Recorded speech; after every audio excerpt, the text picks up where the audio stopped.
Oo.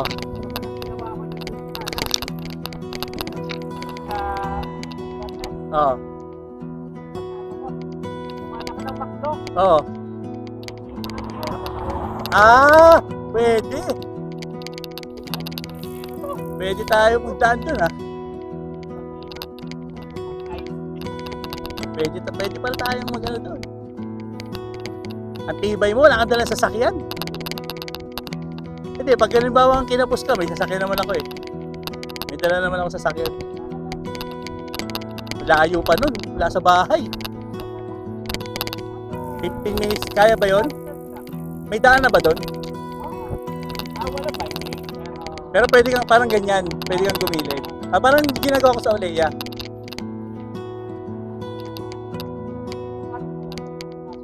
Oh, Biyernes kasi, no? Medyo safe pa, no?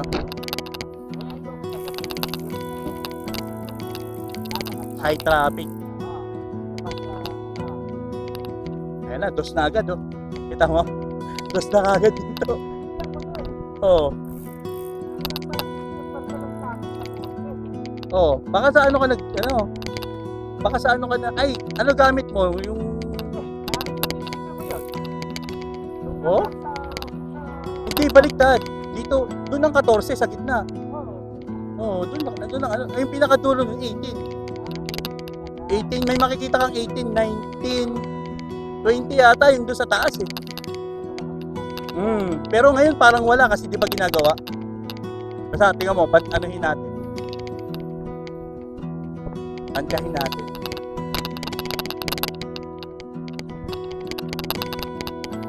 Sarap. Ay, easy ride lang. Easy rider lang. Yun ang problema sa roadie, Paps. Dapat mabilis ka doon. Nakakangawit yun eh. Ano yun, Paps? Sarili mo lang yung katawan mo doon, parang wala kang bike. Kaya pag naka-mountain bike ka, ba pababa, parang tinutulak ka ng bike, di ba? Yun, kahit pababa, parang kailangan mo ipedal. Kasi yung lift ko nga, gano'n eh. Pero pagka high speed, lamang ka doon, 36 km natatakbo ko doon.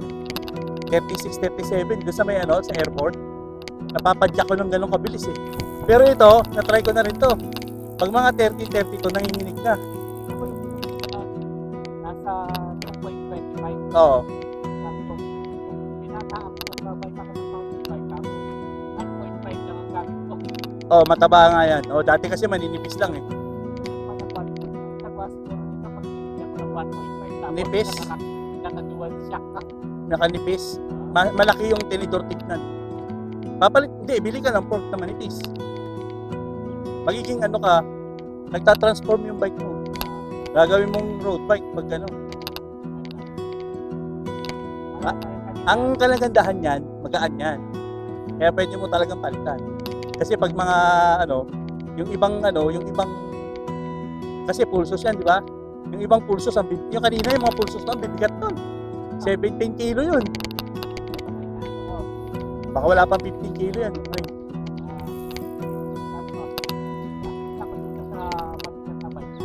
Magaan pa nga yan. May 15 kilo ba yan? Wala pa siguro 15 kilo yan.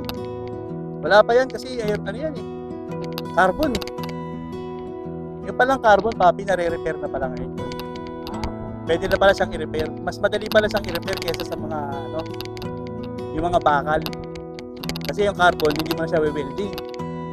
I-ano mo siya, tatapalan mo rin siya carbon.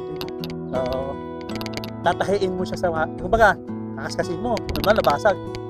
Tatahiin mo ngayon ng carbon tapos patungan mo ngayon ng pandikit.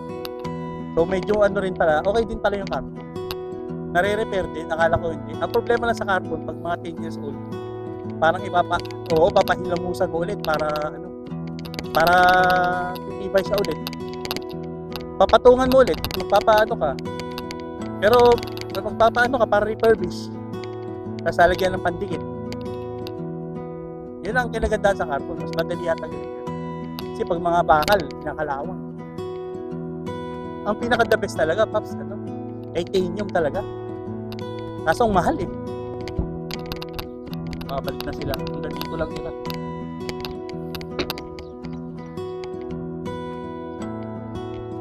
May pula eh oh. Bakit kaya? chemical. Baka pagdating ng tubig doon, malinis na. Dito dito naglilinis.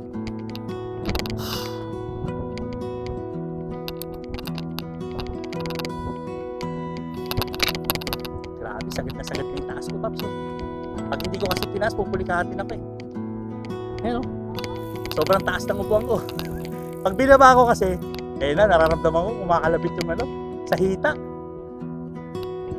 Oo, naninigas yung kaliwat kanan na nga eh. Hanggang ko talaga, Bobby, 30 lang eh.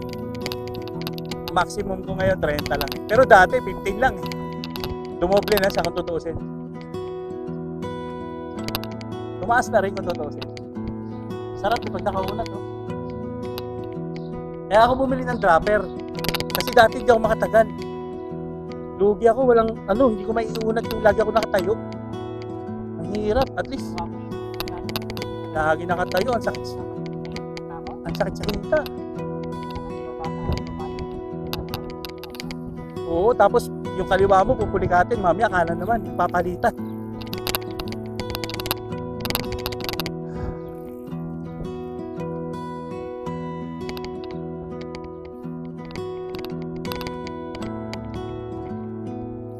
Talaga mag-bike, no?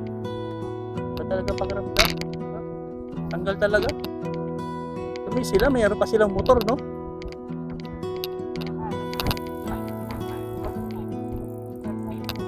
Exercise, masaya pa, no? Oo. Oo. Doon sa amin, paghapon, nagbabike ako doon. Nag-uuleya ako, Paps. Pag trip ko minsan, halimbawa bukas sabihin ako, pupunta ako sa Oleya. Kasi paglabas namin, ang ganda, national, yung Oleya Road sa may, exit 10 papunta ng library. Maganda yung daan eh. May gilid siya, may gilid. May daanan ng bike, Bobby. Hindi ka dadaan sa kalsada. Hindi, umuwi pala ngayon. Oo, pero nung nakaraan, hindi siya pauwi kasi. Natamad din. Pauwi kasi siya eh. Nasa Pinas na, umuwi, Huwebes gabi. Kapot. Ito, mentol. Mentol, no? Ayan, amoy, yung nilalagay sa tsaa. Paps, yung kay Sohel. Yung nilalagay ni Sohel sa tsaa. Amoy mo yun, yan, no? Yan yung dahon nun eh. Minsan may nilalagay sa tsaa, di ba? Yan yun eh.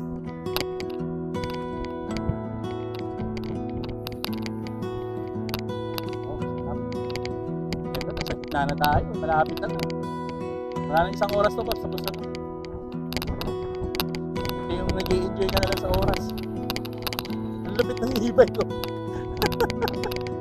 E-bike.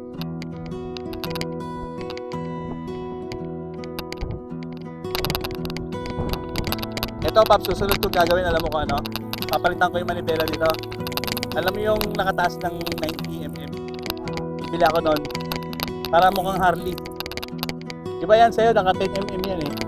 Kaya tataas ko mga 90. Yung kay Mrs. pinalitan ko lang 90mm eh. Nagmukha na siyang BMX.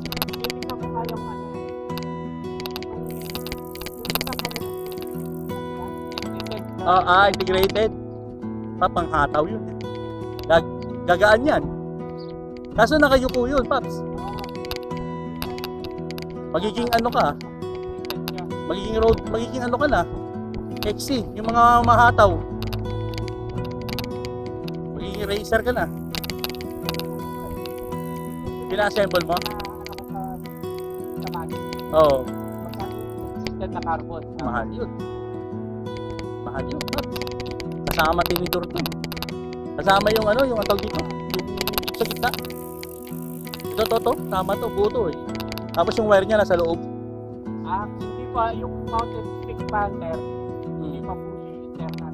Hindi pa. So yung preno niya, brake niya, datat pa sa labas. Dito pa rin ang pasok. Alam ko nga. Kung nasa loob yun, mas mahal yun. May sa loob yun eh. May butas. Ba't ka mag-integrated? Pag ka na lang. Yung kagaya ng gagawin ko. Mag-riser ka na lang, riser. Nakayuko. O kasi pang racing eh. Dapat gano'n, no? Nakaganon ka o nakataas ka. Oo. Oo. Oo. Oo. Oo, nababali nga yung iba. Hindi, baka fake yun. Baka China. Oo, copy yun. Siguruhin mo na ano. Tangina, hirap nun. Pag tumatakbo ka tapos ang bilis. Yung kagaya nung kanina, yung pababa tayo sa tulay. Pag biglang nalubak ng konti, tapos naputol. Ay, sita. Tapos, ang sakit nun. Di mo kasi matitest yan eh, kapag di mo nilagari. Yung fiber, yung carbon. May carbon steel kasi, papi. May carbon steel, may carbon fiber. Magkaiba yun. Pag carbon steel, bakal na may halong carbon. Pag carbon fiber, yung parang papel. Tapos sa loob niya, parang mayroon siyang may screen siya, may braid siya. Yun yung ano, tulong yung carbon talaga. Oo. Pero yung China kasi, carbon lang. Tapos pinipinturahan lang nila. Eh, di ba matigas din yun? Yung nilalagay sa mga sakyan. Di ba matigas din yun, parang plastic. Ang problema doon, Paps, pag nalubak yung ganyan ba, siya, tingnan mo sa gutter, tinalon mo. Ba't putol? 100 kilo lang, oh. 100 kilo lang yung kaya niya ibuhatin. yung nagtitinda ng bike niya si Boss Frank.